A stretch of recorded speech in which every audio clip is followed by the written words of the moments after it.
On a eu une tornade hier à Saint-Étienne, Alexandra. Oui, en effet, ma chère Pauline, des conditions météo très instables avec, regardez, ce phénomène tourbillonnaire enregistré, observé hier en cours d'après-midi du côté de Saint-Étienne dans le département de la Loire. On a eu également des orages violents du côté de Lyon et notamment à Givors. Regardez cet arcus qui vous donne des orages très forts, très localisés, avec des orages supercellulaires qui ont donc engendré de la grêle. Les images parlent d'elles-mêmes. Le temps était très instable. En fait, on a une goutte froide qui circule au large de l'Atlantique et qui nous rapporte un air beaucoup plus frais. Cet air beaucoup plus frais arrive sur cette chaleur écrasante. Et donc, quand les deux se rencontrent, c'est un conflit de masse d'air, un coup de foudre, comme on pourrait le dire, avec donc un temps très instable. On a eu donc des orages, des phénomènes tourbillonnaires, mais aussi de la grêle, notamment du côté du Rhône ou encore dans le département de la Loire. On va encore avoir des orages aujourd'hui, même si ça va aller quand même un petit peu mieux, avec des conditions météo qui vont s'améliorer au fil des heures. Plus d'orages ce week-end, excepté en montagne. Alors au programme ce matin,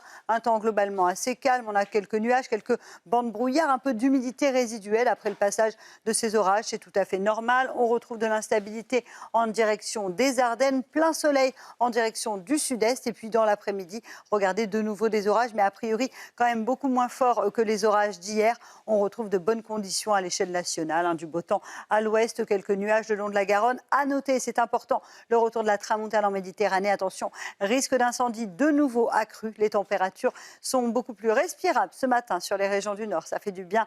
On respire un petit peu mieux avec localement 19 à Paris ou encore 16 degrés en Bretagne. Déjà 25 degrés quand même pour le sud de la Corse. Et puis dans l'après-midi, ça y est, fin de la canicule sur les trois quarts du pays avec jusqu'à 27-28 degrés entre la Bretagne et le bassin parisien. Vous aurez 30 degrés à Limoges ou encore à Clermont-Ferrand, 30 degrés à Toulouse et jusqu'à 35 degrés tout de même à Marseille ou encore à Perpignan.